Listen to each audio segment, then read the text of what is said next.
자, 우리 여러분들과 다시 한번 인사하겠습니다. 오늘 정말 잘 오셨습니다. 자, 은혜 받기 원합니다. 예, 감사합니다. 여러분, 지난 3일간 고생 많으셨습니다. 그 월요일부터 수요일까지 이제 치열하게 사셨는데요. 이제 목요일, 금요일만 지내고 나면요. 이제 주말 오는 거 아세요? 그때까지 우리의 죄된 본성에 이끌리는 삶이 아니라 하나님께서 허락하시는 은혜에 이끌려서 생명을 누리고 기쁨을 누리시는 저와 여러분 되기를 주님의 이름으로 축복합니다. 자, 이번 시간에는 제가 여러분들에게 이 한 가지 질문을 하면서 말씀을 시작해 보려고 하는데요. 자, 만약 누군가 여러분들에게 찾아와서 우리가 행복한 삶을 살기 위해서는 무엇이 필요합니까? 라고 물으면 여러분들은 그 질문 앞에서 뭐라고 답을 할 것 같습니까? 제가 곰곰이 생각해 보았더니 아마도 교회를 다니는 분들 중에 상당수가 믿음이라고 답할 것 같은데요. 이른바 우리가 더 행복한 삶을 살기 위해서는 우리의 힘과 능력만으로는 안 되고 하나님과의 관계가 동반되어야 한다라는 것이겠죠. 실제로 저는 이제 목회를 하면 할수록 바로 이것을 이제 크게 공감하게 되는데요. 우리 인간은 어찌나 그렇게 태생적으로 어리석은 존재인지 그 하나님께서 간섭해 주시거나 개입해 주시지 않으면 우리가 분명히 망하는 길로 갈 것 같다라는 생각이 듭니다. 자, 그래서 저는 우리가 믿음 생활을 해야 행복해질 수 있다는 말에 전적으로 공감을 합니다. 자, 그런가 하면 또 한 부류의 성도들은요, 아마도 이런 질문 앞에서 이렇게 답을 할 것 같습니다. 자, 우리가 내심 물질적인 축복을 누릴 때 훨씬 더 행복한 삶을 누리게 될 거라고 답을 할 것 같아요. 그래서 제가 늘 하는 얘기 중에 뭐니 해도 뭐가 최고라고요? 예, 제가 너무 많이 했나 봐요, 이제. 뭐니 해도 뭐니가 최고라고, 돈 많은 게 최고인 것 같고, 돈이 많으면 행복할 것 같습니다. 라고 답을 솔직하게 할 것 같아요. 그도 그럴 만한 것이, 여러분, 자본주의 사회 안에서 돈 없이 할 수 있는 것이 어디 있습니까? 사실 우리 인간이 살아가는 데 있어서 가장 기본이라고 할 수 있는 의식주도요, 뭐가 있어야 좀 누릴 수 있어요? 의식주도 돈이 있어야 좀 누릴 수 있고요. 자, 바로 그때에 이 최소한의 인간다운 삶을 살 수 있는 거죠. 자, 그래서 이제 저도 이런 점에서 목회를 하면 할수록 이 성도님들이 가진 삶의 애환들을 가슴 깊이 공감하게 되는데요. 자, 그야말로 여러 가지 어려운 여건 속에서도 하루하루 버티시는 모습을 보면서 제가 그런 여러분들을 향해서 축복하며 기도할 때가 참 많이 있습니다. 하나님, 아무개 집사님, 우리 권사님, 장로님 축복하여 주시옵소서. 저들이 문제가 해결될 수 있도록 부어 주시옵소서. 혹여나 하나님, 저들에게 가야 되는 것이 좀 모자르거든 저에게 좀 많이 주셔서 제가 저들에게 1억씩 나눠줄 수 있도록 인도하여 주옵소서. 아멘 하시면 그렇게 될 줄로 믿습니다. 예, 어쨌든 이제 우리가 삶을 살아가는 데 있어서 이제 어쨌든 물질도 굉장히 중요한 역할을 한다라는 것에 저는 이제 크게 공감을 합니다. 자, 그런데 우리가 성경을 묵상하다 보면 인간이 보다 행복한 삶을 살기 위해서 반드시 필요한 또 하나의 조건이 있다라는 것을 깨닫게 되는데요. 자, 그것은 바로 사랑의 온기입니다. 자, 창세기를 보니까 하나님께서는 온 천지 만물을 정말로 애처로운 사랑의 마음으로 지으시는데요. 자, 그래서 뭐 하나 지을 때마다 너무 기뻐하시는데요. 그 기쁨이 마치 이제 손자를 바라보는 할아버지의 기쁨이 아닌가 싶을 정도로 무엇을 만들기만 하면 내가 좋았더라, 무엇을 만들기만 하면 내가 힘이 좋았다라고 하면서 이야기하는데요. 저는 그 장면을 보면서 하나님의 사랑이 어디 있냐고 물어보면 사실은 온 세상에 우리 하나님의 사랑이 가득하다고 답할 것 같습니다.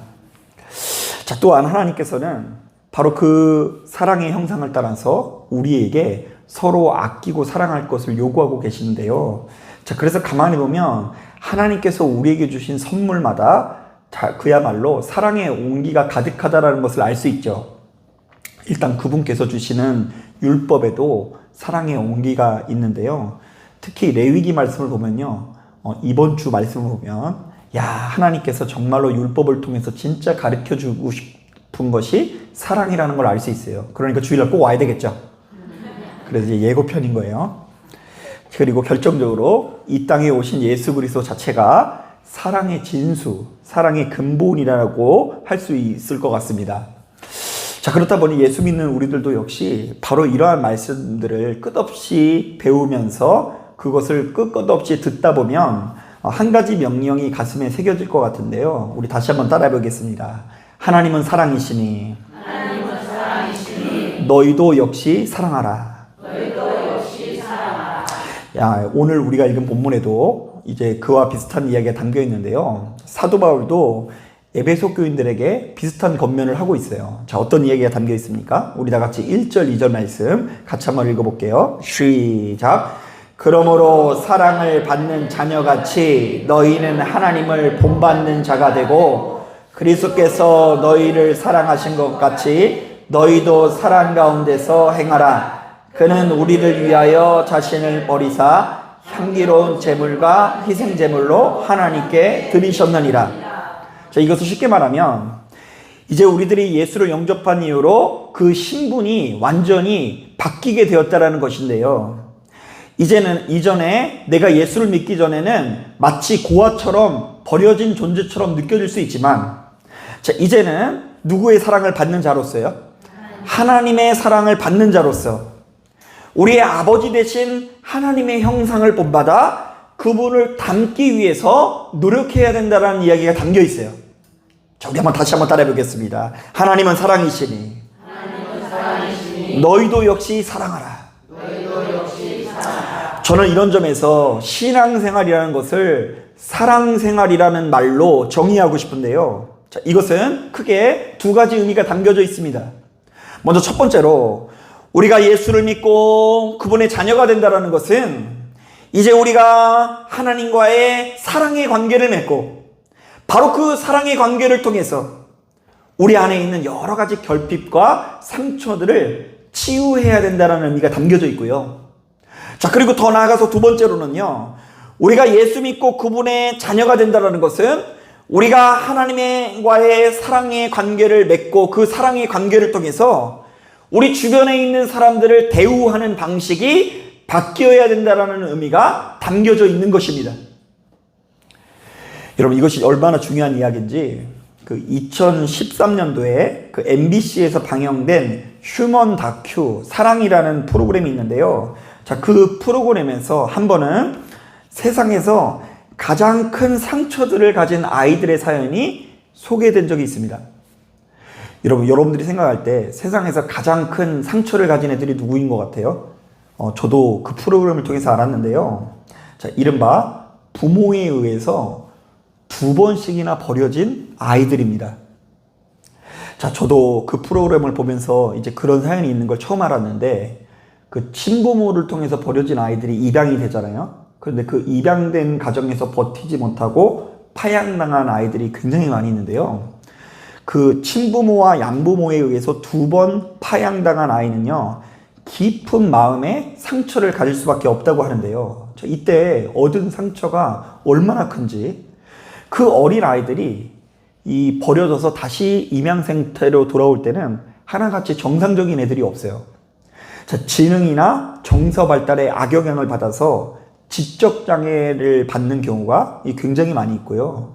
신체 장애가 생기게 돼서 그 성장판이 모조리 막혀가지고 더 이상 성장을 멈춰버린 아이들의 사연들도 많이 있더라고요. 자, 그런데 그 김상훈 목사님과 윤정희 사모님이란 분이 바로 이런 아이들을 아주 집중적으로 입양해서 무려 10남매를 키우고 계신다고 합니다. 대단하죠? 그 남매를 몇 명 입양하셨다고요? 10남매. 그러니까 자신의 자녀는 하나도 없어요. 그러니까 이분이 아이를 낳기 위해서 1번 시도하고 2번 시도하고 3번 실패한 이후에, 아, 이것은 이제 우리가 하나님께서 나에게 허락을 안 하시구나 이렇게 생각하고 있는 와중에 우연한 계기로 이렇게 아프고 상한 아이들을 입양할 생각을 가진 것은 아니고 그냥 입양하겠다고 했는데, 근데 이제 보통 입양을 하러 가면은요, 고른대요, 보통. 이렇게 입양할 아이를 고른다라는 거예요. 누가 이쁜지, 어디가 뭐 성한지, 뭐 성취하는지 고르는 데는데, 이분은 믿음이고 사명이니까 고를 수 있어요, 없어요? 없으니까 아무도 관심을 갖지 않는 사람들을 이렇게 데려가서 키우는데 알고 봤더니 그 아이들이 하나같이 2번 이상 버림을 당한 아이더랍니다. 자, 그런데 그 각각의 사연들이 그렇게 해서 10명의 아이들이 모여졌는데 얼마나 가슴 아픈지 모릅니다. 무려 이 10명의 아이들 중에 그 4명의 아이들이 그 버려졌다라는 그 상처를 극복하지 못하고 그 어린 나이에 신경전신과 의사를 복용하고 있어요. 10명 중에 4명이 약을 먹어야 좀 그 정상적으로 키울 수 있는 상태에 이르렀다라는 거예요. 자, 또 한 아이는 4살 때 입양을 갔다가 한 달 만에 파양이 되었는데요. 그때 받은 충격으로 인해서 퇴행성 발달 장애를 얻게 되었다고 합니다. 자, 그리고 제가 정말 가슴 아픈 것은 9번째 입양아이인 태준이라는 아이의 사연이 있는데요. 이 아이도 역시 파양되었을 때 상처가 어찌나 큰지 새로운 부모가 나타나서 야, 내가 널 이제 입양할 거야. 우리 집에 가자 이랬는데 그때부터 마음을 열지 않고 집에 가는 내내 통곡을 터뜨리고요. 집에서 자면서도 두려움에서 떨면서 자는데요. 알고 보았더니 이 아이가 울면서 공포에 질린 이유가 뭔지 아세요? 또다시 버려질 것에 대한 두려움입니다. 자, 그런데 이렇게 상처 많은 아이들을 이 김상원 목사님과 윤정희 사모님이 끝까지 기다리면서 그 아이들의 부모가 되어서 아끼고 사랑해 주는데요. 자, 바로 그때에 그저 그냥 사랑만 해 주었을 뿐인데 이 아이들에게 놀라운 변화가 나타납니다. 자, 아이들마다 누가 보더라도 처음에 그곳에 갔을 때 있었던 얼굴에 있었던 어둠이 사라지고요. 저마다 가지고 있었던 정서상의 문제, 지능상의 문제, 신체상의 문제도 아주 자연스럽게 치유됩니다. 아까 이제 한 아이가 발달장애로 인해서 이제 굉장히 퇴행성 발달장애로 인해서 장애를 얻게 되었다고 했잖아요. 장애 판정이 났어요. 그래서 처음 집에 올 때 IQ가 62였는데요. 지금 그 아이가 그 무럭무럭 사랑을 먹고 나서 IQ가 130이 넘는 수재가 돼가지고 학교에서 뭐 배우면 틀리질 않는데요. 그런데 이런 얘기 들으면 꼭 우리들은 학원 어디 다니세요? 뭐 교육 뭐 시키세요? 뭐 이렇게 얘기할지 모르겠는데요. 학원 선생님을 잘 만난 게 아니라 그저 부모가 뭐만 해줬다고요? 사랑만 해준 거예요. 그냥 사랑만. 자, 제가 바로 이 프로그램을 보면서 그 밤늦게 혼자 얼마나 울었는지 모릅니다. 식구들 자고 있는 사이에 그냥 어른이라면서 막 우는데요. 어찌 보면 우리들이 생각할 때 아주 당연하게 느껴지는 사랑의 작용들이 있죠. 우리 보통 학원은 빠지지 마라 이렇게 이야기하면서 그리고 또 과외는 빠지지 마라 이렇게 이야기하면서 진짜 중요하게 생각해야 되는 것들을 놓치는데요. 아이들이 무서운 꿈을 꾸었을 때 이 꼭 안아주는 거 있죠. 그거 굉장히 중요한 사역이더라고요. 그냥 애들이 무서워서 막 왔는데 저리 가! 엄마 졸려! 뭐 이런 그 이제 그 엄청나게 그 자기 사역을 실패하고 있다는 거예요. 그리고 매일같이 귓가에 사랑한다고 말해준다거나 너는 할 수 있다고 용기를 준다거나 이 아이가 심심하지 않게 함께 시간을 보내주고 행복한 기억을 씹어주는 것 자체가 한 사람의 인생을 얼마나 건강하게 만들어주고 그야말로 행복한 방향으로 인도하는 데 있어 중요한 이 굉장히 작용을 일으키는지에 대한 내용들이 그 프로그램에 이 과학적으로 이렇게 딱 제시가 되고 있더라고요. 그런데 그 모습을 보는데 저는 얼마나 그게 성경적인지 몰라요. 그러니까 그 프로그램의 요지는 너희들 학원을 잘 가르칠 생각하지 말고 이 아이에게 충분히 잘할 수 있는 가능성이 있다는 걸 믿고 마음껏 뭐 해주라고요? 사랑만 해주라는 이야기를 하고 있더라고요. 세상의 프로그램이 그렇게 이야기하고 있어요. 자, 그런가 하면 이제 말씀을 준비하다 보니까 이제 그런 사연이 있는가 하면 또 한 가지 사연이 있는데요.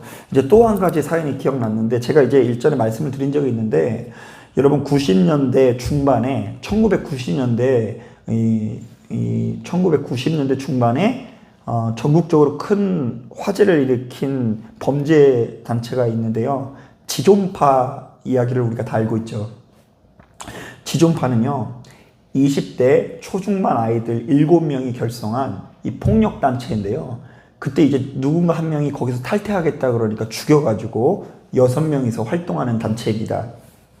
자, 이들은 돈 많은 자를 저주하고 그들을 무참히 공격하여 1인당 100억 원을 모을 때까지 살인하자는 내규를 가지고 있었다고 합니다. 자, 그 중에서 김현양이라는 사람은요, 이 체포를 당하면서 이런 인터뷰를 하기도 했습니다.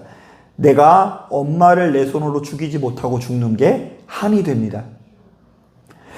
자, 훗날 수많은 프로파일러들이 이들에게 달라붙어서 체포한 이후에 이들의 상태를 이렇게 연구하고 조사를 해보니 안타깝게도 이 지존파 구성원들 6명에게는 모두 다 공통점이 있었다고 하는데요. 하나같이 불우한 어린 시절을 가지고 있었다는 것입니다. 충분한 사랑을 받지 못했어요. 자, 알코올 중독자 아버지에 의해서 뭐 따뜻하게 안아주는 것은 어디 있어요. 그냥 심한 매질을 통해서 어려서부터 두려움에 떨면서 가정에서 생활을 하는 경우가 많고요. 그 가운데 엄마는 가출해가지고 그 모든 이 어려움과 괴로움들을 막아줄 어떤 이 벽 하나 없이 이 아이가 혼자 그것을 일평생 감당한 것입니다. 자, 그 중에 그 한 명 아이는요, 누나가 몸을 파는 창녀가 될 수밖에 없는 과정들을 지켜보면서 온 사회를 향한 증오 어린 시선을 가질 수밖에 없었던 것입니다. 자, 즉 사람이 인간다운 삶을 살려면 그에 걸맞는 따뜻한 추억 내지는 사랑의 기억이 우리의 의식이든 우리의 무의식이든 간에 자리 잡고 있어야 되는데 이들은 저마다 그런 것들을 갖고 있지 못했다라는 것입니다. 자, 그런데 이렇게 야수 같은 지존파의 일원이었던 이 김연양이라는 사람이 죽기 전에 전혀 의외의 편지를 남긴 것이 있는데 그것이 오늘날까지도 굉장히 화제가 되고 있어요. 자, 엄마를 죽이지 못하고 내가 이렇게 죽는 것이 한스럽다 이렇게 말했던 사람이 어떤 편지를 쓰고 있는지 한번 들어보세요. 지난날 사회를 어지럽히던 살인자 김연양이 예수님의 종이 되었다라고 전해주세요. 그리고 이 세상이 서로를 존중하며 아껴주는 마음으로 사랑하는 마음을 베풀면 저 같은 죄인은 다시 태어나지 않을 거라는 것도 잊지 말고 전해주세요. 선생님께서 베풀어 주신 사랑을 어떻게 갚을지 모르겠습니다. 그저 얼마 남지 않은 생이지만 제가 가진 사랑을 나누며 살아야겠지요. 이재명 선생님 고맙습니다. 그리고 사랑합니다. 김연양 올림. 여기서 말하는 이재명은 기호 몇 번 이재명이 아니에요. 이제 이분을 전도하고 이분에게 사랑을 베풀어 준 집사님 이름이 이재명이에요. 이재명 선생님 고맙습니다. 그리고 사랑합니다. 자, 불과 얼마 전까지 자기가 죽이고 그 인육을 먹기도 하고요. 엄마를 먼저 죽이지 못해 한이 된다라고 말했던 이 살인마가 이러한 편지를 썼다는 것이 참 신기하지 않습니까? 다 들려오는 소문에 의하면 그가 예수를 영접한 이후에 하루에 6시간씩 성경을 읽으면서 그 성경책을 보면서 가슴을 치며 눈물을 흘렸다고 하는데요. 자, 그리고 죽기 전에 이렇게 고백을 했다고 합니다. 기꺼이 죽겠다. 영은 용서받았지만 육은 용서받지 못할 죄를 지었기 때문에 책임을 지겠다 하면서 이 담대한 모습으로 죽음을 맞이해서 많은 사람들에게 감동을 주었다고 합니다. 여러분, 이른바 평생 당연히 받아야 할 사랑을 받지 못하고 이 세상을 향한 미움과 증오를 키워오던 한 젊은이가 어떤 집사님의 끊임없는 전도와 관심, 사랑 가운데 예수 그리스도를 영접하고 지금껏 상실했던 인간성이 다시금 회복된 것입니다. 자, 이른바 사랑이 사랑을 낳고 사랑이 사랑을 치유하여 본래의 아름다운 인간의 형상을 회복하게 된 것이죠.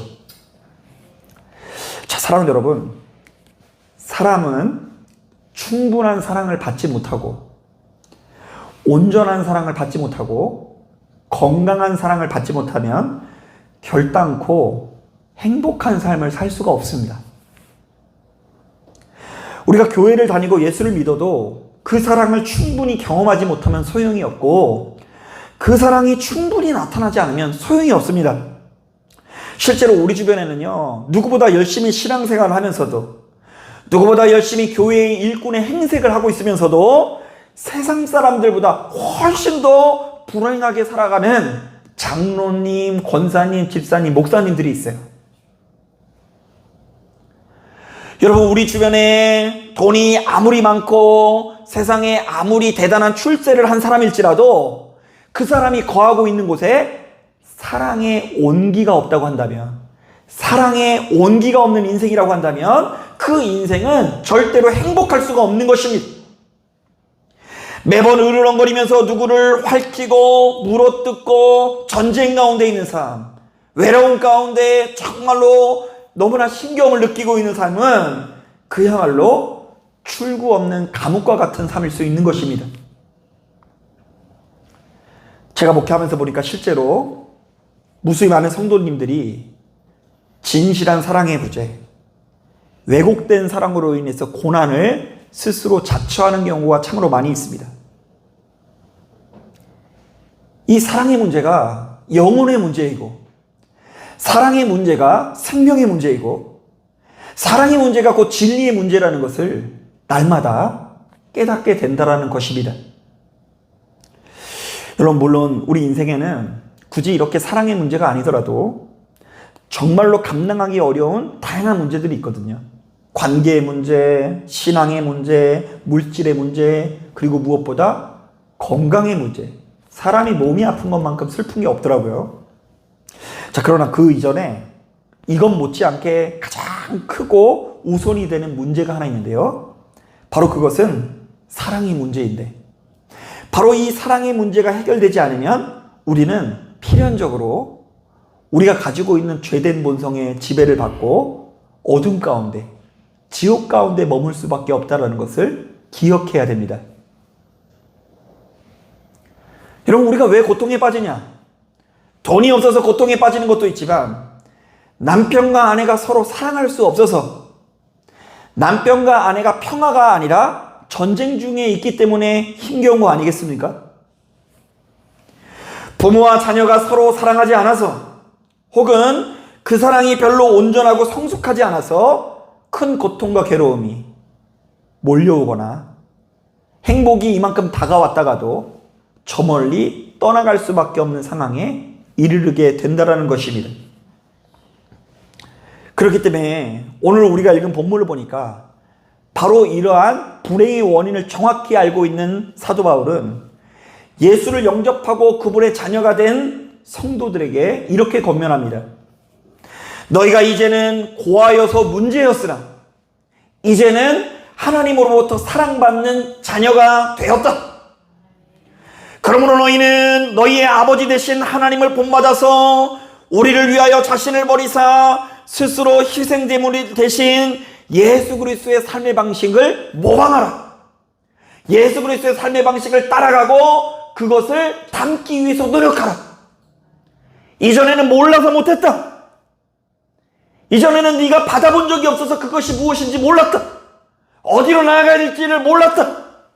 그러나 이제는 알게 되었으니 너희들의 부모이신, 너희들의 참 하나님이요 아버지 되신 예수 그리스도의 사랑이 너희 삶 가운데 나타나기 위해서 노력해라. 결국 그 사랑은 남을 위한 사랑이 아니라 예수 그리스도를 영접한 너 자신을 구원케 하기 위한 사랑임을 기억하라고 말씀하시는 것입니다. 자, 이런 점에서 오늘 아침에 새벽 예배를 다녀온 이후에 한 목사님께서 SNS에 올리신 글을 읽고 큰 공감을 얻었는데요. 자, 이분은 이제 단독 목회를 시작하신 지 7년밖에 안 되는 젊은 목사님입니다. 자, 그런데 함께 교회를 개척한 그 개척 멤버들이 있는데요. 어떤 분들은 희한하게도 해를 거듭할수록 점점 매력적인 그리스도인으로 성장하지만, 어떤 분들은 해를 거듭할수록 생기를 잃어가면서 좀 퇴보하는 모습을 보인다고 합니다. 자, 7년 동안. 자, 그러니까 희한하게도 성도님들이 분명 같은 교회 다니잖아요. 그죠? 같은 공간에 있잖아요. 그리고 같은 말씀을 듣습니다. 자, 그런데 똑같은 환경에서 신앙생활을 하는데 나타나는 열매가 저마다 너무나 차이가 나더랍니다. 왜 저 사람은 갈수록 매력적으로 변할까? 권위 있어질까? 왜 저 사람은 갈수록 미운 모습이 보일까? 왜 저렇게 못난 행동이 자꾸 나타나서 덕이 되지 않는 것일까? 자, 왜 그럴까를 이 목사님이 곰곰이 생각하던 중에 이분이 깨닫게 된 것이 있는데요. 한 사람의 믿음이 출력되는 방식이 그 태도라는 것을 깨닫게 되었다고 합니다. 자, 우리가 내면적으로 예수의 사랑이 입력이 되죠. 입력된 예수의 사랑이 출력이 되면서 태도로 이 믿음이 표출된다라는 것입니다. 자, 저도 바로 이것을 크게 공감하게 되는데요. 우리가 겉으로 볼 때 참 열심히 믿음 생활하는 것 같아도 그 태도가 변하지 않으면 소용이 없습니다. 삶의 방식이 근본적으로 달라져야 하는 영역이 반드시 존재한다는 것입니다. 자, 그런데 오늘 우리가 읽은 본문은 시종일관 사랑에 관한 이야기를 하고 있어요. 자, 어떤 이야기예요? 너희는 이제 더 이상 고아가 아니라 사랑받는 자녀가 되었다. 그러므로 이제 너희는 더 이상 사방이 날선 고슴도치와 같은 모습이 아니라 스스로 희생제물이 되신 예수 그리스도의 삶의 방식을 따르라. 사랑하는 여러분, 바로 이 말씀에 귀를 기울이시고 하루라도 우리 하나님과 사랑의 관계, 인격적인 관계를 맺고 지금껏 여러 가지 사랑의 부재로 인해서 왜곡된 사랑으로 인해서 상했고 아픈 심령을 치유받기 위해서 노력하시길 바랍니다. 일단 그것을 위해 나오셨어요. 이 시간 나와가지고 여러분 기도하는 가운데 여러분 내면에 있는 상처와 이 괴로움들을 고침받기 위해서 노력하시고 기도하셔야 돼요. 여러분 혹시 여자분들 중에 그 아들 아니라고 구박 많이 받으신 분들 있어요? 아마 그것이 여러분들에게 굉장히 큰 상처가 되고 아픔이 되고 좋지 못한 작용을 일으킬 수 있어요. 혹시 여러분들 중에 잘 나가는 누구는 막 이뻐하고 못 나가는 나는 안 이뻐해서 크게 상처받은 분들이 있으세요? 어떤 분들 보니까 이제 70에 이르셨는데 초등학교 다닐 때 차별받은 꿈을 아직도 꾼다는 분을 만난 적이 있어요. 야, 이 사람에게 이 새겨진 이 나무가 있으면 나무한테 도끼를 막 치면은요, 그 도끼 자국이 계속 남아가지고 그 괴롭히는 게 굉장히 오래 가나 봐요. 여러분 그것 때문에 참 고생 많으셨는데요. 이제는 그 부모가 전해줄 수 없는 그 놀라우신 사랑을 누가 주셨다고요? 하나님께서 주셨음을 확신하시고 더 이상 그 열등감, 괴로움, 상처로 인해서 힘겨워하지 마시고 자유하시길 바랍니다. 그래야지 여러분들이 조금 더 담대한 모습으로 우리의 인생을 정복해 나갈 수 있는 거예요. 또한 여러분들 삶의 여러 가지 모가란 가지들, 특히 다툼과 분쟁으로 만연한 삶의 방식이 좀 새로워지기 위해서 결단하십시오. 어금니를 꽉 깨물고 이대로 가서는 누구도 살아남지 못한다. 여기도 막 포탄이 날아다니고 저기도 포탄이 날아다니면 거기서 어떻게 농사를 짓고 거기서 어떻게 살아갑니까? 누군가는 그 전쟁을 그쳐야지. 심령을 전쟁터로 만드시 마시고요. 직장과 사업장을 전쟁터로 만드셔서는 안 돼요. 그리고 우리가 섬기는 주님의 몸된 교회도 전쟁터로 만드셔서는 안 되고요. 무엇보다 여러분들의 가정을 전쟁터로 만들어서는 안 된다는 걸 기억하십시오. 여러분 제가 이 말씀을 준비하기 전에 하루인가 이틀 전에 우리 아이들이랑 이야기하다가 깜짝 놀란 것이 있는데요. 제가 사실은 지금은 조금 더 여유가 없어가지고 많이 못 움직이는데 정읍에서 목회를 할 때만 해도 아이들을 데리고 이곳저곳에 좀 많이 다녔거든요.